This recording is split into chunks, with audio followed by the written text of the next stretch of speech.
तो हेलो दोस्तों, आज की वीडियो में आपका वेलकम है। आज हम करेंगे एसिड एंड बेस की एक्टिविटी 2.14।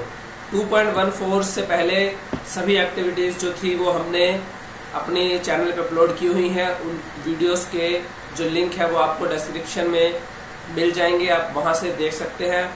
2.14 में भी एडिटिंग की वजह से रह गई होगी, इसीलिए इसको दोबारा अलग से अपलोड किया जा रहा है।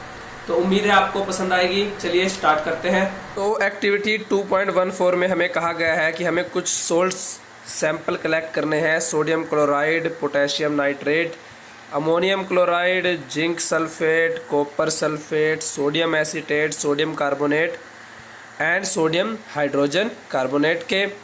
इनकी हमें वाटर में जो सोल्यूबिलिटी है वो चेक करनी है, और साथ ही हमें इनका लिटमस पेपर पे क्या इफ़ेक्ट होता है वो भी चेक करना है। या बेसिकली हमें ये बताना है कि कौन से सोल्ट है ये हमारे एसिडिक, बेसिक या फिर न्यूट्रल होंगे। और साथ ही हमें ये भी बताना है कि किस एसिड और बेस को मिलाकर या किस और एसिड बेस के आपस में रिएक्शन से जो हमारे ये गिवन सोल्ट हैं ये बनते हैं, प्रोड्यूस होते हैं। तो चलिए देखते हैं। तो चलिए सबसे पहले बात करते हैं सोल्यूबिलिटी की। तो जो भी हमारे इनऑर्गेनिक एसिड या इनऑर्गेनिक बेसिस से मिलकर जो हमारे सोल्ट्स बनते हैं, जैसे कि HCl या NOH, ये सभी वाटर में सोल्यूबल होते हैं। ऐसा क्यों होता है? ऐसा इसलिए कि जो हमारे इनऑर्गेनिक एसिड या बेसिस के जो सोल्ट्स होते हैं ये सभी नेचर में पोलर होते हैं, और पोलर नेचर के जो हमारे सब्सटेंसेस होते हैं ये सभी पोलर सॉल्वेंट्स में ही डिसॉल्व होते हैं। और हमारा जो वाटर है ये भी एक पोलर सॉल्वेंट है। इसीलिए सारे जो हमारे इनऑर्गेनिक एसिड या इनऑर्गेनिक बेसिस के जो सोल्ट हैं वो वाटर में सोल्यूबल होते हैं। दूसरी तरफ जो हमारे ऑर्गेनिक एसिड या ऑर्गेनिक बेसिस के जो सोल्ट होते हैं वो मोस्टली वाटर में इनसोल्यूबल होते हैं। सिर्फ कुछ उनमें से ऐसे होते हैं एक्सेप्शनल केसेस जो कि वाटर में सोल्यूबल होते हैं।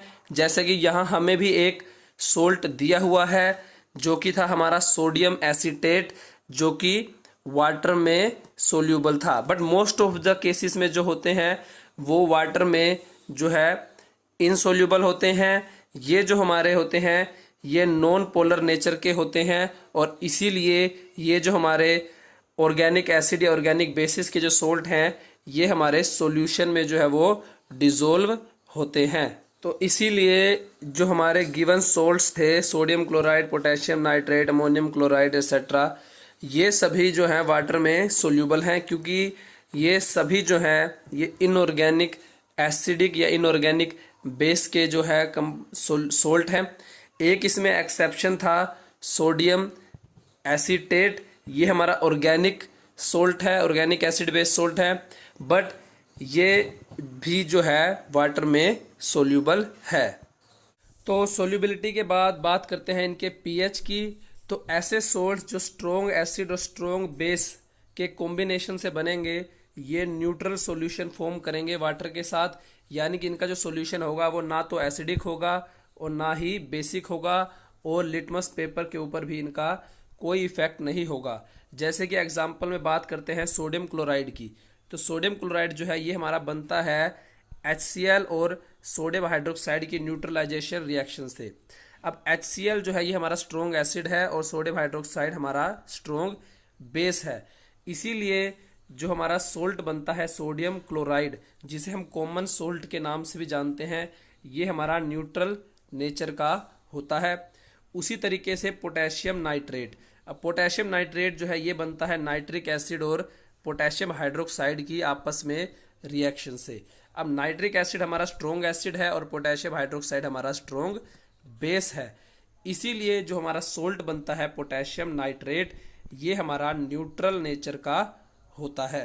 लेकिन अगर हमारा कोई सोल्ट जो है वो फॉर्म हो वीक बेस और स्ट्रॉन्ग एसिड की आपस में रिएक्शन से, तो जो हमारा सॉल्यूशन होगा उनका वाटर या एक्वस सॉल्यूशन वो हमारा एसिडिक नेचर का होगा और रेड लिटमस पेपर को ब्लू कर देगा। एग्जाम्पल हमारा है जैसे अमोनियम क्लोराइड। अब अमोनियम क्लोराइड बनता है हमारा अमोनिया और क्लोरीन की आपस में जो है रिएक्शन से, और इसीलिए जो अमोनियम क्लोराइड है ये हमारा एसिडिक नेचर का होता है।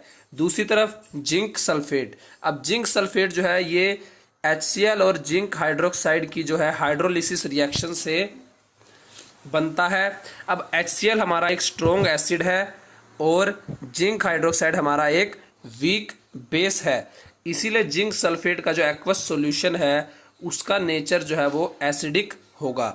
इसी तरीके से कॉपर सल्फेट, अब कॉपर सल्फेट जो है ये हमारा H2SO4 यानी सल्फ्यूरिक एसिड जो कि हमारा स्ट्रॉन्ग एसिड है, और कॉपर हाइड्रोक्साइड जो कि हमारा एक वीक बेस होता है, दोनों की रिएक्शन से बनता है।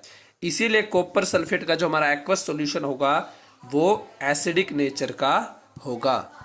सिमिलर केस में अगर कोई सोल्ट प्रोड्यूस होता है या फॉर्म होता है स्ट्रॉन्ग बेस और वीक एसिड के आपस में रिएक्शन से, तो जो हमारे सोल्ट का सॉल्यूशन होगा वो बेसिक नेचर का होगा और ये पीएच पेपर को रेड या येलो कलर में चेंज कर देंगे। फॉर एग्जांपल हमारा है सोडियम एसीटेट।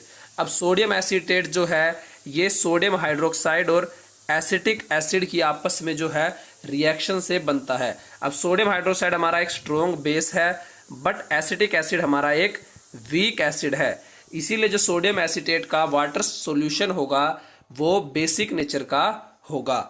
उसके अलावा सोडियम कार्बोनेट, अब सोडियम कार्बोनेट को हम वॉशिंग सोडा के नाम से भी जानते हैं, इसलिए आपको पता होगा कि ये वाटर में सोल्यूबल होता है। अब ये हमारा बनता है सोडियम हाइड्रोक्साइड जो कि एक स्ट्रॉन्ग बेस है, और ऐसे कंपाउंड से जिसमें कार्बोनेट्स होते हैं जो कि हमारे वीक एसिड होते हैं, इसीलिए जो हमारा सोडियम कार्बोनेट है ये स्लाइटली जो है बेसिक नेचर का इसका सॉल्यूशन होता है। उसी तरीके से सोडियम हाइड्रोजन कार्बोनेट जिसे हम बेकिंग सोडा के नाम से भी जानते हैं वो भी हमारा बेसिक नेचर का होता है। वो किन कंपाउंड से मिलकर बना होता है ये आपको जो है खुद सर्च करना होगा। आज की वीडियो में इतना ही, धन्यवाद। For more updates, subscribe to our channel, click the show links and enjoy watching the videos.